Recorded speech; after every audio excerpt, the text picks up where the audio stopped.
Hello, my name is Max. Nice to meet you. Unless you click here by mistake, in which case, no hard feelings. Ciao, ciao. I'm very new to this. I love reading, and I thought I'd try to produce short videos while I talk about some of the books I read and whether you should consider reading those yourself or not. Um, I don't know if I'll keep going. Honestly, this is a bit of an experiment. If you have any thought or suggestion, please let me know in the comment section down below. Now, the final thing I'll say is that, as you can probably tell by now, English is not my first language. So yeah, be patient with the mistakes I'll make while speaking. Um, on the topic of today's video now, the book and its uncertain worlds by Haruki Murakami. Should you read it? Well, before I try to answer this question, let me start off with some context about the book. And I'll avoid spoilers, so I will not tell you more than what you probably read in the book's blurb anyway. So, at its core, the book tells the story of a nameless protagonist who's in love with this beautiful girl, and the two fall in love with each other, and it goes well for a while, although rapidly and progressively, the girl becomes starts acting suspiciously until at some point she tells the guy that her true self is kind of somewhere else in a mysterious city surrounded by unsurmountable walls, and that the girl that the guy is actually speaking with is kind of just the shadow of the real girl that's living somewhere else. And as you can imagine, the guy's puzzled, but he takes it seriously, and he really wants to find the city that the girl is living in, and so he makes it his mission to find her. The problem is that there is no clear set of instructions on how to find this city.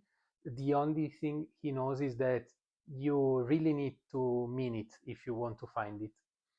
So yeah, kind of interesting, right? I guess that if you've never read any book by Murakami right now, you're really puzzled, and I get it, and it's fine.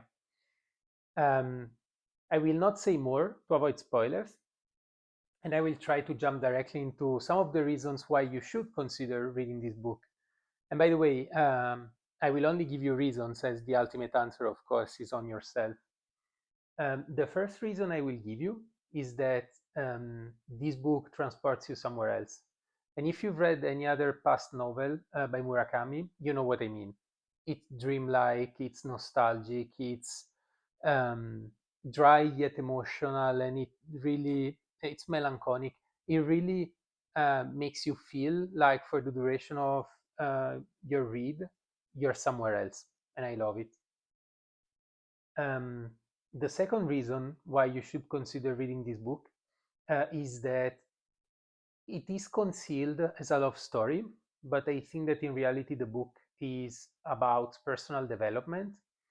Um, the romance is the hook, but what you really stay around for is the journey. The book is truly a journey and what you experience along the way, and the question that you ask yourself as you progress in this journey and that you find out about yourself. I cannot say more without giving much away of the book, so I'll pause here for now. The third reason is kind of related. The book offers content for some great existential speculation, and you will find yourself asking questions like, what would it even mean to split oneself in two?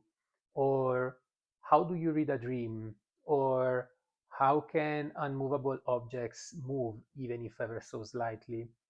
And how does time work? And death? You get the point, and I found that fascinating. The fourth and final reason that I will give you to read this book is that there's unicorns in it. I say this kind of as a joke. The way that I can spin it around is telling you that I found this kind of magical, although not too much, city super fascinating and very well depicted. You really feel yourself wandering in the city and living and feeling the vibes of it. It's very well described. Yeah, and I truly loved it. Now, this video wouldn't be fair if I didn't give you also reasons why maybe you will not like this book as much. So let me try to give you some thoughts as well. One reason why perhaps you will not like this book is that it's fairly long. Not too long, but my Italian version is longer than 500 pages, which I think are kind of scary for a lot of readers. I was not bothered by it. What I found is that chapters were fairly small, and as you know, Murakami's style, as you probably know, I'm not sure, Murakami's style is very dry and very clean, so you never find tired of reading. But yeah, some people just don't like when the book is very long, and so you might as well know this in advance. Although I guess that you would have noticed the moment you picked it up at the bookshop. Um, the second reason why you may not like this book is that a bunch of it is written in the second person. Now, a lot of people really dread it. I loved it, but I find that style to be incredibly melancholic and kind of really giving that sensation of loneliness and nostalgia. And yeah, I found that fascinating. But my experience on YouTube and elsewhere, is that a lot of people really dread stuff written in the second person. And so, yeah, you should know because it's like the first 150 pages of the book or so. And so there's that. The third reason why you may not like this book is that it's the quintessential Murakami's book. I mentioned it as one of the pro, and I have to mention it as one of the con as well. It's that experience of what is the story even about? Is that feeling of where are we going? Is that feeling of how should I interpret this? Murakami really doesn't spoon feed anything to the reader, if that's the way you say it in English. And so, yeah, you really must. It's kind of a love it or hate it relationship with him, I think. Um, and the fourth reason I will give you why perhaps you will not like this book is the one that impacted me the most.